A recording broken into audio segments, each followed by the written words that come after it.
They said it was grief. They said it was wishful thinking. They said it was mass hysteria, a collective dream, a myth built over decades by desperate people who couldn't accept that their leader was dead. But here is what they never fully answer. Why would over 500 people hallucinate the same thing at the same time? Why would terrified men who had locked themselves behind closed doors out of fear, suddenly transform into bold proclaimers willing to die for what they claimed to have seen? Why would the enemies of Jesus never produce the body, when doing so would have ended Christianity in a single afternoon? Something happened on that Sunday morning, something that split history in two, and the world has been arguing about it ever since. This is not a theological debate. This is not a Sunday school lesson. This is an investigation into the most documented, most debated, most consequential event in the history of the human race. This is the story of the resurrection. And before we are done, you will understand why no alternative explanation has ever survived the weight of the evidence, and why millions of people across 2,000 years have staked their very lives on the belief that Jesus Christ rose from the dead. Before dawn, the tomb and the silence. Let's start at the beginning. Not at the empty tomb, but before it. Jesus of Nazareth had been crucified on a Friday. That much is not disputed. The Roman historian Tacitus confirmed it. The Jewish historian Josephus acknowledged it. Even secular scholarship has no serious argument against the historical death of Jesus on a Roman cross. He was buried in the tomb of Joseph of Arimathea, a wealthy member of the Jewish council who, according to the Gospel of Matthew, had become a disciple of Jesus. A new tomb, carved from solid rock, where no one had ever been laid. Expensive, sealed, real, and Joseph took the body and wrapped it in a clean linen cloth and laid it in his own new tomb, which he had hewn out in the rock. And he rolled a great stone to the door of the tomb and departed. Matthew chapter 27 verses 59 to 60. But something else happened that Friday. Something that the gospel writers record with precise, almost legal attention to detail. The chief priests and Pharisees went to Pilate. They were nervous. They remembered that Jesus had said he would rise on the third day. And they were afraid his disciples would steal the body and claim resurrection. So Pilate gave them a guard. So they went and made the tomb secure by sealing the stone and setting a guard. Matthew chapter 27 verse 66. Think about what that means. The tomb was not just sealed with a stone. It was sealed with Roman authority. A Roman guard, trained soldiers, was stationed at the entrance. The seal placed on that stone was the seal of Rome. Breaking it was a capital offense. If anyone was going to make sure that bodies stayed in the ground, it was Rome. And yet, Sunday morning, what the women found. It was still dark when they came. Mary Magdalene, Mary the mother of James, Salome, they had watched the crucifixion. They had seen where he was buried. And now, before the sun had fully risen, they were walking toward the tomb with spices in their hands, because that was the only thing left they could do for the man they had followed for years. They weren't expecting a resurrection. They were expecting a body. That matters. It matters enormously. People who are expecting a miracle don't come carrying burial spices. People anticipating a resurrection don't ask each other, who will roll away the stone? These women were not delusional optimists. They were grieving realists, walking to finalize a death. And very early on the first day of the week, when the sun had risen, they went to the tomb.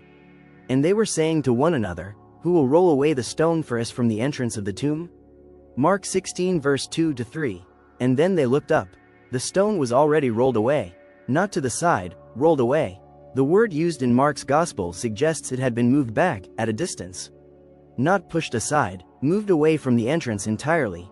They entered. He was not there. The tomb was empty, but the linen cloths were still there, lying exactly as they had been placed. Not thrown aside in a rush. Not scattered, just there, still in the shape of a body, as if the body had passed through them. And stooping to look in, he saw the linen cloths lying there, and the face cloth, which had been on Jesus' head, not lying with the linen cloths but folded up in a place by itself. John chapter 20 verse 6 to 7. A thief steals the body and leaves the burial clothes neatly folded? No, someone who is staging a theft does not stop to fold a face cloth. This was not a robbery. The theory that cannot stand. The critics have offered explanations for centuries, and each one collapses under examination. Theory 1. The disciples stole the body. This was the first explanation offered, by the chief priests themselves, according to Matthew chapter 28. They bribed the soldiers to say the disciples came at night while they were sleeping. But think through the logic. A sleeping guard cannot testify to what happened while he slept. And Roman soldiers did not fall asleep on duty. The penalty was death. Furthermore, if all the soldiers were asleep, how could they identify who stole the body?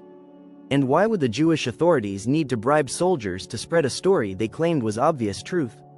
The bribery itself is the admission. They had no real explanation. Theory 2. Jesus never actually died. He fainted on the cross, recovered in the tomb, and escaped. This is called the swoon theory. And it is, historically speaking, the most desperate of all proposals. Rome was extraordinarily good at crucifixion. They had been executing people this way for centuries. The Roman soldiers at the cross confirmed Jesus was dead. One of them pierced his side with a spear, and blood and water flowed out, which modern medicine recognizes as a sign of cardiac rupture. Pilate verified the death before releasing the body for burial. And we are supposed to believe that this man, flogged within an inch of his life, crucified for 6 hours, speared in the side, wrapped tightly in burial cloths, somehow survived, pushed a 2-ton stone away from inside the tomb while bypassing an armed Roman guard, walked miles on feet that had been nailed to wood, and then somehow convinced his disciples he had conquered death? The medical absurdity alone destroys it. Theory 3. The disciples hallucinated. This is the most popular modern dismissal, and it is the one that fails most spectacularly. Hallucinations are personal. They are individual experiences. They are not shared simultaneously by groups of people. Clinical psychology has no documented case of a group hallucination where every participant sees the same specific person doing the same specific things. And yet the New Testament records Jesus appearing to individuals, to pairs, to small groups, and then to a crowd of more than 500 people at once. After that, he appeared to more than 500 of the brothers and sisters at the same time, most of whom are still living, though some have fallen asleep. 1 Corinthians chapter 15 verse 6. Paul wrote this approximately 20 years after the resurrection. He was essentially saying, go ask them. Most of them are still alive. They can tell you what they saw. This is not the language of mythology. This is the language of a man making a verifiable historical claim. What they saw, and what it cost them. Here's the detail that silences every hallucination theory. The disciples touched him. Thomas, the one history remembers as a doubter, refused to believe the reports of the other disciples. He said plainly that unless he could put his finger in the nail marks and his hand in the wound in Jesus' side, he would not believe. Jesus appeared to him. Then he said to Thomas, put your finger here, see my hands. Reach out your hand and put it into my side. Stop doubting and believe. Thomas said to him, my Lord and my God. John chapter 20 verse 27 to 28. You cannot touch a hallucination. Luke records that when Jesus appeared to the disciples as a group, they were terrified. They thought they were seeing a ghost. And Jesus responded in the most physically concrete terms possible. Look at my hands and my feet. It is I myself, touch me and see. A ghost does not have flesh and bones, as you see I have. And when he had said this, he showed them his hands and feet. And while they still did not believe it because of joy and amazement, he asked them, do you have anything here to eat? They gave him a piece of broiled fish, and he took it and ate it in their presence. Luke chapter 24 verse 39 to 43. He ate in their presence. He walked with 2 disciples on the road to Emmaus for hours, so real, so ordinary, so present, that they didn't recognize him until he broke bread at the table. And in that instant, they knew. And he was gone. They ran 7 miles back to Jerusalem to tell the others. At night, on a road that was not safe. You do not run 7 miles in the dark because of a hallucination. And then there is the question of transformation. Before the resurrection, the disciples were hiding. Peter had denied Jesus 3 times with curses.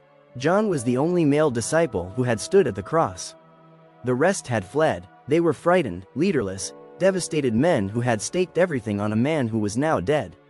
After the resurrection, something broke open in them. Peter, the same man who denied knowing Jesus to a servant girl, stood in the streets of Jerusalem weeks later and preached to thousands that God had raised Jesus from the dead. Right there, in the city where it had happened, in front of people who had seen the crucifixion. And he did not stop. Not when they arrested him. Not when they beat him. Not when they threatened his life. Not even when they crucified him upside down, a death he reportedly requested because he felt unworthy to die the same way as his Lord. What does that? What transforms a coward into a martyr? Not a hallucination, not wishful thinking, only the absolute certainty that you saw what you saw. The detail almost no one teaches. There is something in the resurrection accounts that most people skim past. Something that, when you truly stop and feel its weight, changes everything about how you read this story. The first person Jesus appeared to after rising from the dead was not Peter, the leader. It was not John, the beloved disciple. It was not his mother. It was Mary Magdalene, a woman. In first-century Jewish culture, the testimony of a woman was not considered legally valid in court. Women could not testify in the Sanhedrin. Their word was given virtually no weight in legal proceedings. If the disciples were fabricating a resurrection story to deceive the world, they would never, in a million years, have chosen a woman as the primary witness. The strategic choice would have been Peter, or James, or a respected rabbi, someone whose testimony would carry cultural authority. The fact that Mary Magdalene is the first witness is not a sign of invention. It is the unmistakable mark of truth. No one making up this story would have written it this way. Jesus said to her, "Mary."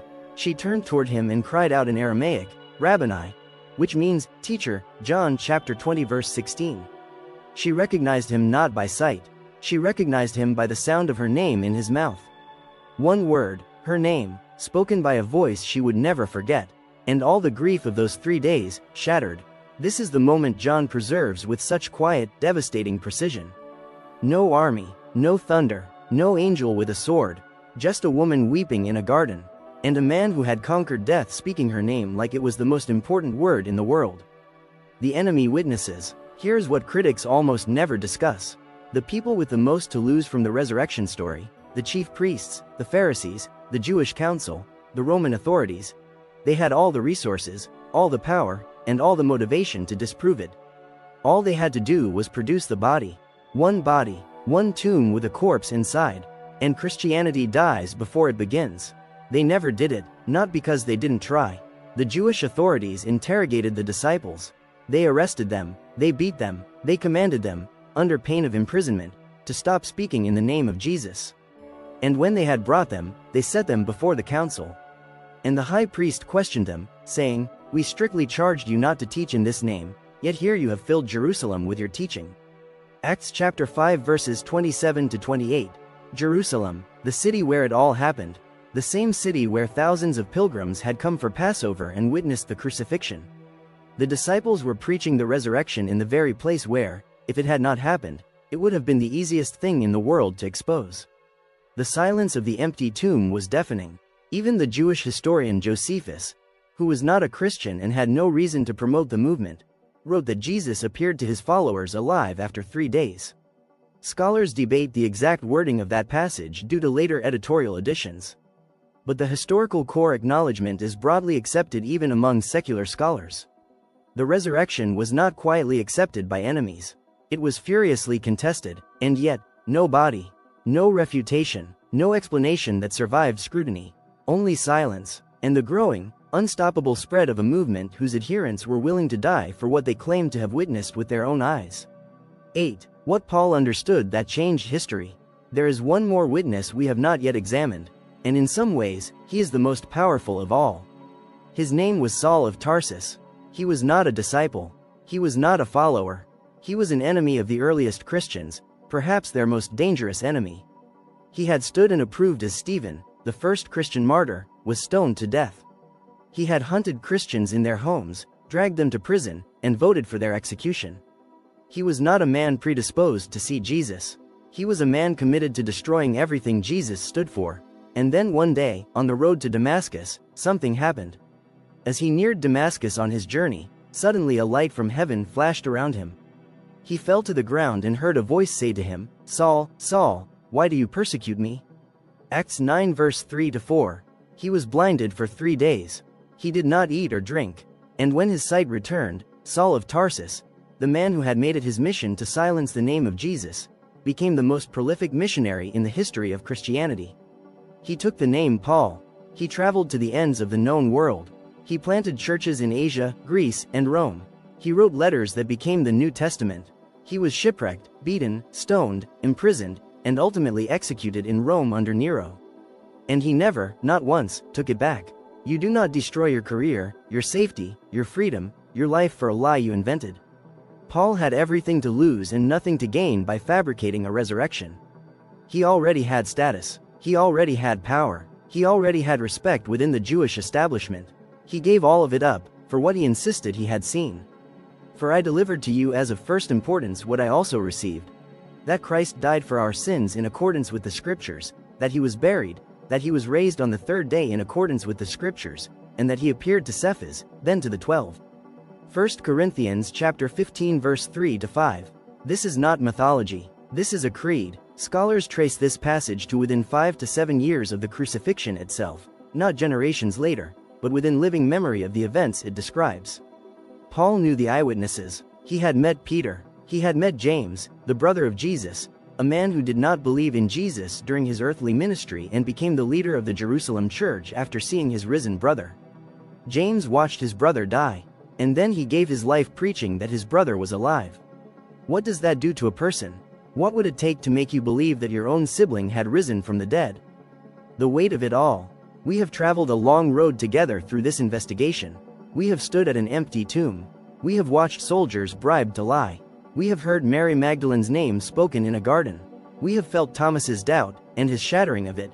We have traced the transformation of cowards into martyrs. We have watched an enemy of the faith become its most passionate defender. And through all of it, one question echoes louder and louder. What really happened? The evidence does not support a hallucination. It does not support a stolen body. It does not support a swoon, a myth, a legend, or a conspiracy. The evidence, evaluated with the same historical standards we apply to every other ancient event, points in one direction. He rose, not as a metaphor, not as a spiritual impression, not as a warm feeling in the hearts of grieving followers. He rose bodily, physically, in the same body that was nailed to a cross, transformed, glorified, real. And that changes everything, because if Jesus rose from the dead, then everything he said about himself is true. His claim to be the Son of God is validated. His promise that death is not the end is vindicated. His offer of forgiveness, purchased at the price of the cross, stands open. This is not a comfortable truth. It demands something from you. It demands more than intellectual agreement. It demands the same thing it demanded from Peter, from Mary, from Paul, from James. It demands a response. Jesus said to her, I am the resurrection and the life. Whoever believes in me, though he die, yet shall he live, and everyone who lives and believes in me shall never die. Do you believe this? John chapter 11 verses 25-26. He asks that question to each of us. Not to a crowd, not to an audience, to you. Do you believe this? The disciples answered that question with their blood. The early church answered it with their lives. 2,000 years of believers have answered it in hospital rooms and prisons and on mission fields and in the quiet hours before dawn when grief felt too heavy to carry and they reached for something real. The resurrection was not a hallucination. It was history's hinge point. The moment when the creator of the universe stepped back into the world he had made, and proved, once and forever, that he is exactly who he said he is. That morning in the garden, when the stone was found rolled away and the grave cloths lay folded and the tomb was empty, that was not the end of a story. It was the beginning of yours.